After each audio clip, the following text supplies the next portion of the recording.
Hello दोस्तों। तो हम पासा के बारे में पढ़ रहे थे। तो पासा में हमने दो वीडियो पहले ही बना दिया है, जिसमें एक हमारा मानक पासा है और दूसरा हमारा गैर मानक पासा है। तो मानक पासा और गैर मानक पासा दोनों तो हम पढ़ चुके हैं। तो आज हम पासे का तीसरा नियम पढ़ेंगे, जिसको बोलते हैं कि उभयनिष्ठ का नियम। तो मानक पासा और गैर मानक पासा में जो हमने पढ़ा, तो मानक पासा में हमने पढ़ा कि जो भी संख्या दिया रहेगा, अगर ऊपरी वाली संख्या अगर के ऊपरी वाली संख्या के विपरीत अगर पूछेगा तो हमें एक ऐसी संख्या जोड़ना पड़ेगा कि जोड़ने के बाद उसका जो योग हो वो 7 हो। तो वही संख्या हमारा उस संख्या के विपरीत हो जाएगा। अगर आप लोगों ने नहीं देखा है तो जा कर के कमेंट बॉक्स में हम लिंक डाल देंगे, जा कर के आप लोग मानक पासा और गैर मानक पासा दोनों का वीडियो अच्छे से देख सकते हैं। तो आज हम पढ़ेंगे पासे का तीसरा नियम, तो जिसको बोलते हैं कि उभयनिष्ठ का नियम। तो इसमें जो बताया गया है, तो उभयनिष्ठ का नियम में जो है कि यदि पासे के दो चित्र में केवल दो संख्या कॉमन हो तो शेष बची दोनों संख्या हमेशा एक दूसरे के विपरीत होगी। जैसे दो पासा बना हुआ है, जैसे मैं यहाँ पे दो पासा बना हुआ है, तो एक कह रहा है कि केवल दो संख्या कॉमन हो। कॉमन का मतलब है कि दोनों पासे में ऐसी कोई संख्या होगी जो दोनों पासों में सेम होगी। जैसे मैं यहाँ पे हम देखेंगे कि यहाँ पे दो पासा बना हुआ है, तो इसमें 3 है और 5 है और 6 है, और दूसरे पासे में 6 है, 5 है और 1 है। तो इसमें हम देखेंगे कि इसमें 5 और 6 इसमें भी है, 5 और 6 इसमें भी है। तो इसमें बोला गया है कि केवल दो संख्या कॉमन हो तो शेष बची दोनों संख्या हमेशा एक दूसरे के विपरीत हो जाएगी। तो कॉमन का मतलब है कि यहाँ पे दोनों पासे में 5 और 6 जो है वो कॉमन हो जाएगा, क्योंकि 5 और 6 इसमें भी है और 5 और 6 इसमें भी है। तो 5 और 6 जो है वो दोनों संख्या कॉमन हो जाएगी। और नियम के अनुसार इसमें लिखा गया है कि शेष बची दोनों संख्या हमेशा एक दूसरे के विपरीत हो जाएगी। तो क्वेश्चन में पूछा गया है कि दिए गए पासे में एक के विपरीत क्या होगा। तो ये जो दोनों संख्या है, ये दोनों संख्या कॉमन हो जाएगी, 5 और 6 और 5 और 6। तो बची जो दो संख्या 3 बचा और 1 बचा। तो नियम के अनुसार लिखा गया है कि शेष बची दोनों संख्या हमेशा एक दूसरे के विपरीत होगी। तो इसमें बचा जो है कॉमन के बाद जो संख्या बचा है वो संख्या बचा है 3 और 1। तो इसमें जो होगा पूछा गया है कि 1 के विपरीत क्या होगा। तो हमेशा इसमें 1 के विपरीत 3 होगा, और 3 के विपरीत 1 के विपरीत 3 होगा, और 3 के विपरीत 1 होगा। क्योंकि 5 और 6 इसमें भी है, 5 और 6 इसमें भी है, तो ये दोनों संख्या कॉमन हो जाएगी।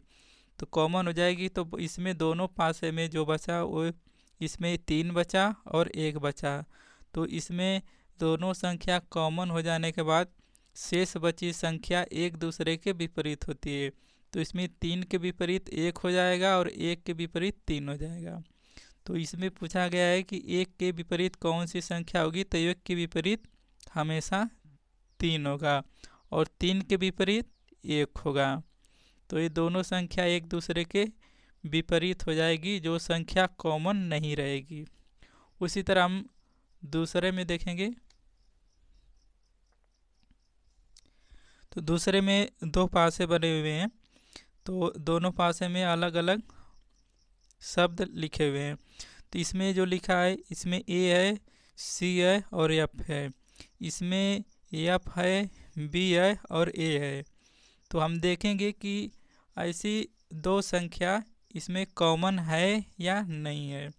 तो इसमें पूछा गया है कि दिए गए पासे में बी के विपरीत कौन सी संख्या होगी। तो इसमें जो संख्या होगा वो संख्या हमारा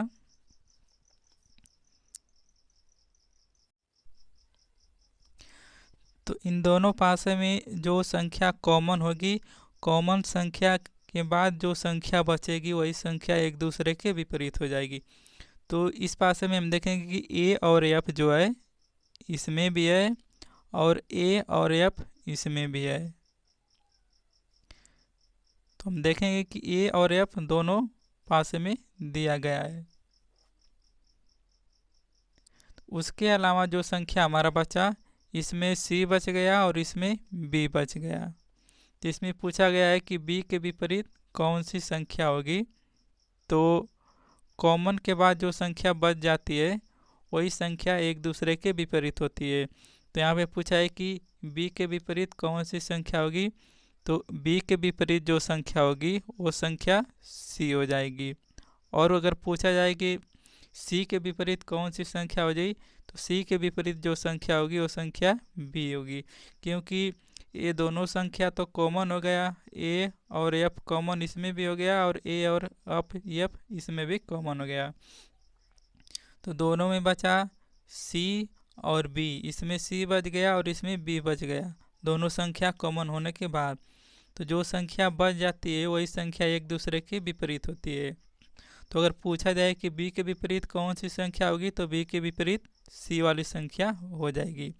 और अगर पूछा जाए कि सी के विपरीत कौन सी संख्या होगी, तो सी के विपरीत बी हो जाएगा। उसी तरह हम तीसरा देखेंगे।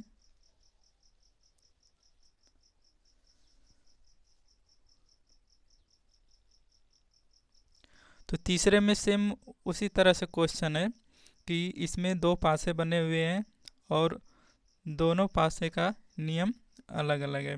दोनों पासे में अलग अलग सेम अक्षर नहीं है, अलग अलग अक्षर लिखे हुए हैं। तो इसमें हम देखेंगे कि ऐसा कौन सा संख्या है जो दोनों पासे में सेम लिखा हुआ है। और क्वेश्चन क्या दिया हुआ है कि दिए गए पासे में 5 के विपरीत क्या होगा। तो हमें इसमें देखना है कि 5 के विपरीत कौन सी संख्या होगी, लेकिन उससे पहले हमें ये देखना पड़ेगा कि दोनों पासे में कॉमन संख्या क्या है।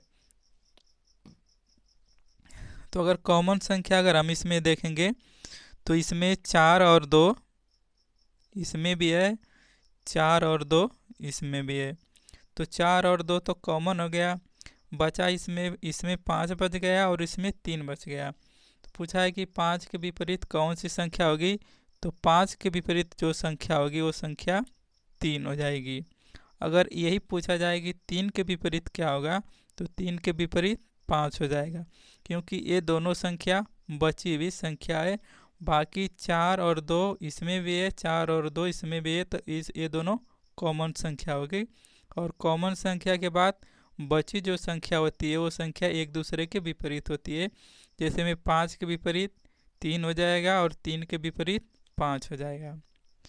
तो पासे का नियम 3 नियम तो इसमें ख़त्म हो चुके हैं और चौथा नियम जो बचेगा वो होगा हमारा घड़ी के आकार का नियम, यानी जिसको हम बोलते हैं कि घूर्णन का नियम। तो अगली वीडियो हम फिर लेकर के आएंगे।